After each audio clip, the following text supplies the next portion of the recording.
Oh, hey DJ, you're finally here. What the heck are you carrying? Oh, these are records because real DJs use vinyl. Didn't you get the memo? We only have CDJs here. Huh? Memo? I never got a memo from my mailman. Mailman? Dude, we emailed you. Email? What the heck is email? Real DJs use snail mail.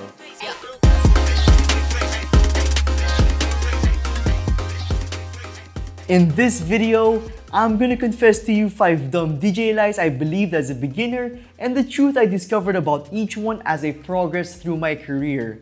But before we begin, let me know in the comment section down below a DJ misconception you believed as a beginner. For example, did you think you needed this or that to become a pro DJ? Or did you think that DJs always get the girls? Because the truth is, they don't, at least for me. But anyway, with that said, let's begin. When I started out in DJing, I was using the BCD3000. It was a $150 beginner DJ controller and I simply didn't like it. Yeah, I was scratching, practicing and making mixes on it, but it felt like what I was producing was trash. You see, I had this misconception in my head that if I get the best and most expensive DJ equipment out there, I could be the very best DJ since all the top DJs use the top equipment. So eventually, I saved up, took a loan, and bought the most expensive and newest gear out there, and you know what? I was still creating trash content and making mixes like a noob DJ. Nothing got better except the equipment I had, which I eventually returned. Anyway, so the first dumb lie I believed was that DJ gear will make you creative, will make you better, and will get you gigs. What will do all of that is not what you use, but your ability and work ethic to get better with what you have to become the better DJ you want to be. So there I was with my beginner DJ controller and I practiced with it every day till I got the basics down. And eventually, I finally felt like I was ready to do a live gig. So I told my friends that I'm a DJ, expecting them to tell their friends that I'm a DJ and hoping that one of them would actually book me for a party. And eventually, one of my friends pulled through and got me a party to DJ. The thing was that he wanted me to do this party for free since I'm just starting out, and at the time, I didn't think that was the right thing to do. I thought that doing free gigs would dramatically lower my market value as a DJ, and I voiced that concern to my friend. And that friend of mine knocked some sense to me and he told me that nobody is going to book and pay a nobody beginner DJ who has never DJed a real party before. And that kind of made sense. I needed this gig more than this gig needed me. Since I was starting out, what I needed the most was experience DJing live and reading and rocking a crowd. So I did it. I took the gig, DJed for 8 hours and made no money at all. But I did get the experience and that's all that really mattered, at least I thought. After that gig, I actually started getting more referrals to play from more parties and I eventually started charging money, and you know what? People started to actually pay me. So what I learned is that DJing for free isn't as bad as you think. You get experience, you make connections, and most of all, you get your name out there in your local party community scene.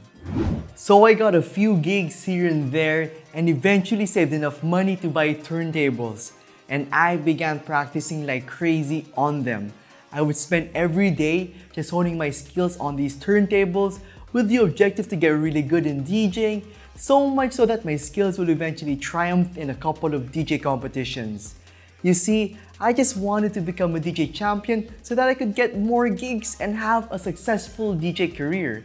So I went into monk mode and shut off the world and just practiced day and night till I eventually won a major DJ championship. And I was really happy about it. But at the end of it all, I didn't really get any more gigs because of it. I actually started getting less since I turned down so many gigs that I could focus on practicing. Anyway, what changed it all for me was when I shifted my focus from relying on my connections, trophies, and talents to get me gigs to actually trying to make a difference by producing content that showcased my unique abilities and talents in DJing. So I made mixes, dope DJ videos, and eventually tutorials. And so the gigs started rolling in. So a dumb misconception I believed in the beginning was thinking that skills were the only things you needed to become a successful DJ. That if you're the best DJ, the gigs and money will find you. And oh boy, was I wrong. You see, the path to success in DJing does not only lie in having the ability to DJ really well, but also having the ability to make content like videos and tracks that showcase your unique skills, abilities, and talents. So there I was, DJing and making content, and I began to think that this was it. That this is all I have to do to get booked and sustain my career. That just DJing and producing were the main things one should do as a DJ. But what I've realized and learned through my years of being a DJ is that a DJ can't just be a DJ. In our time now, they have to be a lot of things, like a videographer, photographer, manager, and especially a social media marketing expert. And in the beginning, I didn't want to be any of that. I just wanted to focus solely on creating and DJing. But as a DJ, I had to realize that I am a commodity, and a commodity cannot get gigs if there's no one there to market it. So I swallowed my pride and assumed those roles. And I started from scratch and just started learning how to make better videos, take better photographs, and especially utilize social media to my advantage. And that last part was the most crucial. So I started doing posts, advertisements, sponsored posts, and just marketing stuff to get my name even more out there. I used my videos, photos, and every content I had to push my name further into the social media world, and eventually my following grew, and that gave more leverage for bookers to book me. And I know, it sucks that we have to rely on likes and followers to justify getting booked. Why can't people just recognize our talents and book us because of that? Well, it's because people are lazy and not a lot of bookers, and people are in it for the art. Most are in it just for the money, and they would rather look at the metrics than work hard and research a DJ. Now, I know what you're thinking, and I completely agree with you. Social media is the worst. But you have to remember that social media is a tool that everyone has and utilizes to their advantage. And failing to grow with the times and utilize that tool will result in you having a harder time establishing your career as a DJ. So swallow your pride, get off your high horse, and start making good content that you can use to market yourself better, be it video, photos, songs, whatever. So the gig started rolling in, and I was finally DJing out in the wild, making a few bucks here and there. But the thing about my style of DJing is that I like to showcase my scratching abilities and skills in doing technical and complicated mixing. So I often found myself doing cool tricks and having fun, then tediously beat matching tracks together and not having fun. I hated that part, and I wanted to skip that step and go back into showcasing what people in the crowd paid for. So the option to use sync began to look appealing. But I didn't start using it right away because I was taught to believe in a stupid lie that said something like this: sync is the worst thing you can do. DJs who use sync aren't really DJs. They're fake and destroyers of the culture. But then I started to think for myself and started looking at DJs who actually use sync and approve the use of sync.